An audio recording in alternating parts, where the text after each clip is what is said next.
I would like to welcome everyone to this March of the Living celebration event, celebrating 23 years of this organisation and the huge impact we've made on many, many people. 2,200 people have been on the program.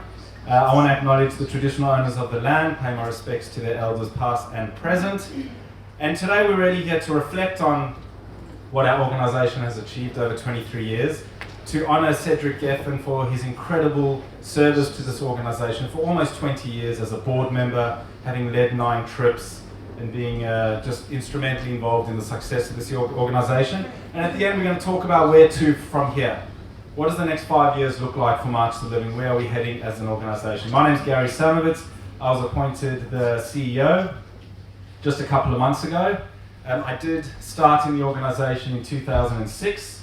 I was the Madrik, I was the leader of the young student program. I was tapped on the shoulder by Marion Seftel. She was running March to the Living. Her and Sandy Hollis kind of set up March to the Living in Sydney, and she tapped me on the shoulder and encouraged me to apply. I did. I went on the program again. I joined the board and was the CEO of Stand Up for 10 years. And I really think going on March to the Living had a huge impact on my life. And I don't know if I would have done all those other things if I didn't go on the program then. So thanks to people like Sandy and Marion. We also have Robert Simon here today, who was kind of the official board chair of March to the Living when we got started. So we have amazing people in this room. I'm not going to name everyone, but I just want to thank you all for coming. Today's a celebration, but like most Jewish events, there's also a lot of pain and suffering we need to acknowledge.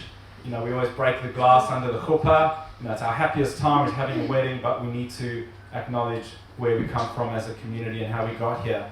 So we do have 2 yahrzeit candles. One is for the Shoah and to remember all the victims of the Shoah. The other is October 7th, and just 2 days ago we had a yahrzeit for over 1,200 victims of October 7th, the biggest yahrzeit since the Shoah. It's been an incredibly challenging year, and we've got some real friends in this room who've stood by us. A lot of the Australian community has not been friendly to the Jewish community. We've seen rapid increase in anti-Semitism. So I just want to acknowledge, like in the room today, we have Adam Gerhard and Michael and Mary Eason from EG Funds, who've been huge allies. Freya Leach is going to speak a bit later on. We also have Kate Hadman from Pimble Ladies College. And we also have Michael Scott, who set up an organisation called 2023 Foundation. All non-Jewish allies who have shown our community care and love and support at our most vulnerable time. So I just want to thank you for being here and thank you for your friendship.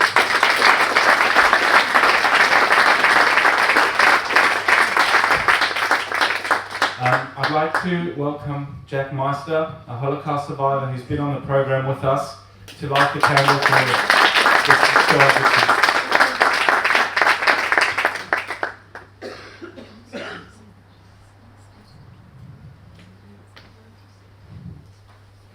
Cedric, could you help me light the candle?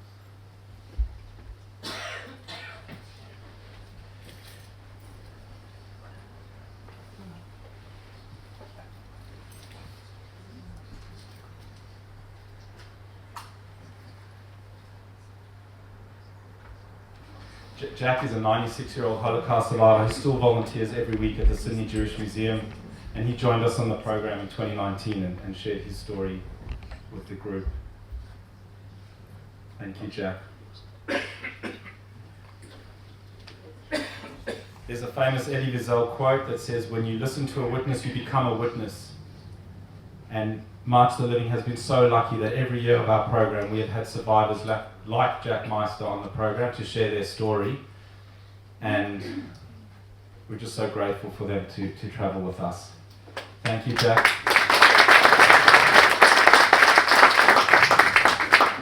I'd now like to invite a new friend, Michael Scott, who's joined us this morning, who just in the last 12 months has set up an organisation called Foundation 2023, which is focused on combating anti-Semitism in Australian society.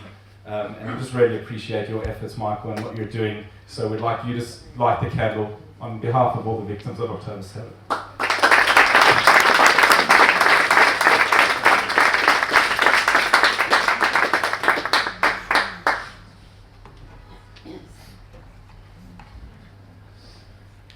I could ask everyone who's able to stand to please stand for a moment of silence. Thank you.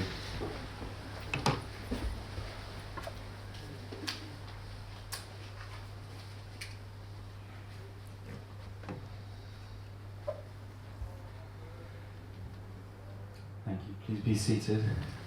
We're obviously thinking of the over 100 hostages that are still being held in captivity, and we just all pray for peace and an end to the deaths of all civilians in the Middle East and a more peaceful world. Thank you, Michael. March to the Living is all about resilience. It's all about the strength of the Jewish people. It's all about the flame and keeping that flame alive.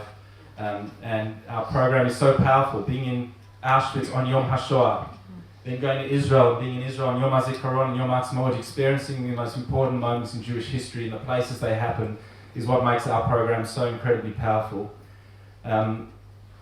And you just have to talk to the alumni, many in this room, to see what they've done since the program, how they came back and wanted to fight anti-Semitism or advocate for Israel or pursue social justice and try to create a world where never again is not just a catch cry, but to try and make it a reality, that no one should be a bystander to suffering in the world today. Today we'll be hearing from a number of alumni about how this program impacted them. So we'll be hearing from Freya Leach and Kate Hadwin, sharing their stories from this year and last year. And at the end we'll have a few exciting announcements about where to from here for the organisation. Without further ado, I'd like to welcome Adam Gerhard, who is March to the Living's board chair. He also went on the program in 2019. That picture is from him on the program. Adam had such a powerful experience that he became a generous supporter, joined the board, and is now our board chair. A Lebanese Christian man leading a Holocaust education organisation is kind of the exact antidote we need right now, the exact type of leadership we need in the world. In a world of more polarization and hatred. So I just want to thank Adam for being a great role model to all of us, for walking the walk and for being